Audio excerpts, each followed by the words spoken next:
Xin chào quý vị các bạn, hôm nay di động cao cấp.vn giới thiệu với bạn sửa BlackBerry Classic lỗi nguồn, chết nguồn.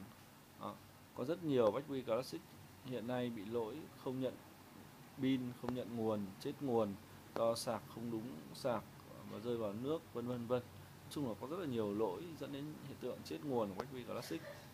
Khi khách hàng gặp các sự cố liên quan đến nguồn của BlackBerry Classic, khách hàng vui lòng gọi điện đến đường dây nóng 0466750999 hoặc truy cập website www.didongcao-cấp.vn biết thêm thông tin chi tiết cũng như là phương án sửa chữa BlackBerry Classic bị chết nguồn. Xin cảm ơn quý vị các bạn.